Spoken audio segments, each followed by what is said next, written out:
अस्सलाम वालेकुम व रहमतुल्लाह व बरकातहू। प्यारे दोस्तों, आज हम आपको एक ऐसे हिंदू लड़की का वाक्य सुनाएंगे जो टोपी और दाढ़ी वालों से सख्त नफरत किया करती थी। लेकिन एक दिन वो एक मुसलमान के ऑटो में बैठ गई। उस मुसलमान दाढ़ी वाले ने उस लड़की के साथ क्या किया, आइए आपको बता देते हैं। लेकिन प्यारे दोस्तों, वीडियो में आगे बढ़ने से पहले एक छोटी सी गुजारिश है कि अगर आपने इस वीडियो को अभी तक लाइक नहीं किया तो जल्दी से लाइक करें, और अगर आपने हमारे यूट्यूब चैनल को अभी तक सब्सक्राइब नहीं किया तो इसी तरह की वीडियोस की अपडेट पाने के लिए आप हमारे चैनल को ज़रूर सब्सक्राइब करें, ताकि जब भी हमारी वीडियो अपलोड हो तो आपको उसका नोटिफिकेशन मिल जाए। प्यारे दोस्तों, एक बार लखनऊ की सड़क पर एक हिंदू लड़की खड़ी हुई थी। दरअसल वो किसी ऑटो वाले का इंतज़ार कर रही थी। उसको अपने घर जल्दी जाना था। अचानक से उसे एक ऑटो वाला आता हुआ दिखाई दिया। उसने उस ऑटो वाले को रुकने का इशारा करते हुए हाथ दिखाया और उसको रुकवा लिया। ऑटो वाले ने कहा, जी मैडम, कहाँ जाना है? लड़की ने देखा कि ऑटो वाला तो एक मुसलमान है, उसके सर पर टोपी भी है, चेहरे पर दाढ़ी भी है। उसने ऑटो वाले को एक मौलवी समझकर अपने दिल ही दिल में कहा कि इसे कैसे कह दूं कि आप यहाँ से चले जाएं, मुझे कहीं जाना नहीं है। मगर उस लड़की का ऑफिस एक सुनसान जगह पर होने की वजह से टैक्सी वाले, ऑटो वाले उधर से कभी कभी ही गुजरते थे। ऊपर से इतनी गर्मी थी और उस दिन तो गर्मी बहुत ही तेज थी। उस लड़की के पास कोई और रास्ता भी नहीं था, इसीलिए मजबूरन उसको इस मुसलमान ड्राइवर के ऑटो में बैठना पड़ रहा था। लड़की ने कहा, मुझे सिविल लाइन जाना है। ऑटो वाले ने कहा, अब बैठिए, मैं छोड़ाऊंगा। लड़की ने पूछा, कितने पैसे लेंगे आप? ऑटो वाले ने कहा, जी मैं 200 रुपये लूँगा। लड़की के दिल में ख्याल आया, इससे पहले तो वो 300 देकर गई थी। फिर वो सोचने लगी कि सब जो कहते हैं कि मौलवी लालची होते हैं, बहुत बुरे होते हैं, हवस के मारे होते हैं, ये दाढ़ी और टोपी वालों पर भरोसा नहीं करना चाहिए, ये भरोसे के काबिल नहीं होते। ये सोचकर ये ऑटो वाले से बहुत डर गई। लेकिन तेज़ धूप और गर्मी उसे ज़्यादा सोचने नहीं दे रही थी। इतने में ऑटो ड्राइवर बोला, मैडम चलो बैठो, 180 रुपये दे देना। लड़की बोली, जी ठीक है, सामने मेरा सामान रखा हुआ है जो बहुत भारी है, अकेले मुझसे उठाया नहीं जा रहा, हो सके तो आप थोड़ी सी मदद कर दीजिएगा। ऑटो वाला बोला, जी कोई बात नहीं, आप बैठ जाइए, मैं सामान रख देता हूँ। उसके बाद उस ऑटो ड्राइवर ने लड़की का सामान रख दिया और चल पड़ा। थोड़ी देर बाद ऑटो ड्राइवर ने कहा, मैडम दरअसल मैं एक बयान सुन रहा था, वो बीच में ही रह गया है, अगर आपकी इजाज़त हो तो क्या मैं सुन सकता हूँ? अगर आपको बुरा ना लगे तो क्या मैं अपना ऑडियो टेप चला सकता हूँ? इसके बाद लड़की ने कहा, मुझे कोई परेशानी नहीं है, आप सुन सकते हैं। इसके बाद दोस्तों ऑटो ड्राइवर ने अपना म्यूजिक सिस्टम ऑन कर दिया। एक मौलवी साहब बयान फरमा रहे थे।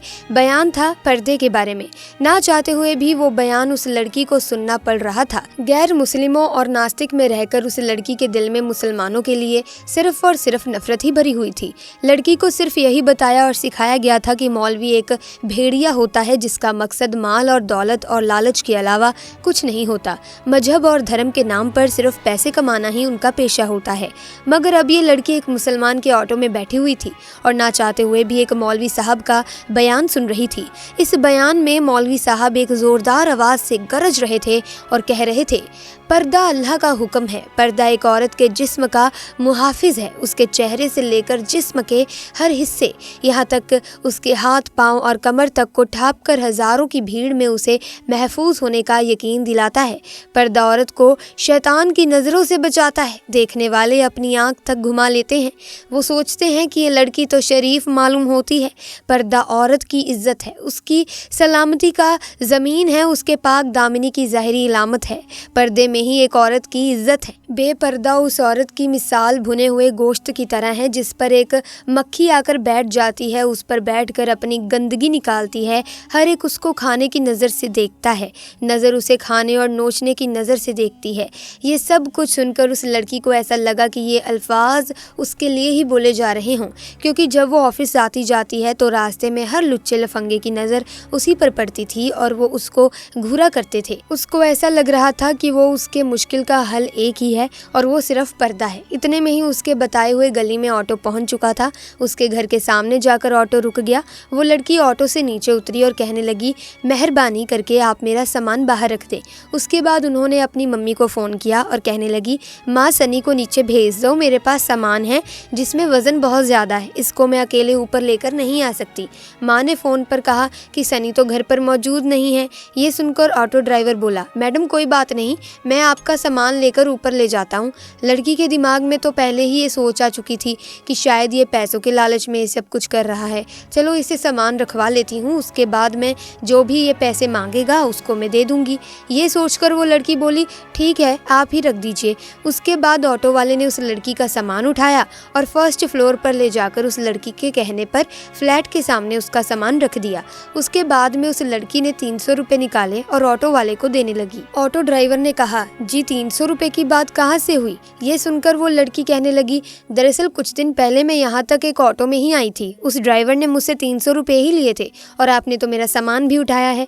अगर इसके पैसे आप अलग से लेना चाहते हैं तो वो भी आप बता दीजिए, मैं आपको दे दूंगी। ये सुनकर ड्राइवर ने कहा मैडम आप अपने पैसे अपने पास रखिए, हमारे जितने पैसों में बात हुई थी इससे ज़्यादा मैं आपसे पैसे ले नहीं सकता। और रही बात आपके सामान उठाने की, तो हमारा दीन हमें यही सिखाता है कि हमें दूसरे लोगों से हमदर्दी रखनी चाहिए, इसीलिए मैंने आपका सामान उठाकर आपकी मदद की है, इसीलिए इसके कैसे पैसे मैं आपसे नहीं ले सकता। ये कहकर ड्राइवर जाने लगा तो लड़की के मुंह से निकल गया क्या आप एक मौलवी हैं? ऑटो ड्राइवर मुस्कुराने लगा और कहने लगा मुमकिन है मौलवी साहब के बारे में आपको गलत जानकारियां दी गई हैं, आपको मुसलमानों के बारे में गलत गाइड किया गया है। मैं एक मौलवी आलिम हाफिज तो नहीं, लेकिन मैं उनसे मोहब्बत करने वाला हूँ, मैं एक मुसलमान हूँ। ये कहकर ऑटो वाला जाने लगा। लड़की अपनी आंखों में आंसू लिए अपने घर की तरफ जाने लगी। प्यारे दोस्तों, अगर आपको एक मुसलमान की ज़िंदगी अता होती है ये देखनी है तो आप अल्लाह के प्यारे नबी जनाब मोहम्मद रसूलुल्लाह सल्लल्लाहु अलैहि वसल्लम के बारे में ज़रूर पढ़ें। हमारे प्यारे नबी जनाब मोहम्मद रसूलुल्लाह सल्लल्लाहु अलैहि वसल्लम से अच्छी मिसाल आपको इस दुनिया भर में कहीं नहीं मिल सकती। मोहम्मद रसूलुल्लाह सल्लल्लाहु अलैहि वसल्लम ने औरतों के हक में उस वक्त आवाज़ उठाई थी जब लड़कियों को जिंदा दफन कर दिया करते थे। इसीलिए दोस्तों याद रखें कि अगर कोई इंसान गलत काम करता है तो यकीनन वो इंसान गलत हो सकता है, उसका मजहब नहीं। आज के दौर में लोग बहुत ज़्यादा मगन हो गए हैं, जिनको खुद इस्लाम के बारे में मालूम नहीं है कि वो अपने बच्चों को क्या बताएंगे। याद रखें इस्लाम बिल्कुल पाक और साफ मजहब है, इस्लाम दीन हक है। किसी के कहने और सुनने से इसको बुरा भला ना कहें।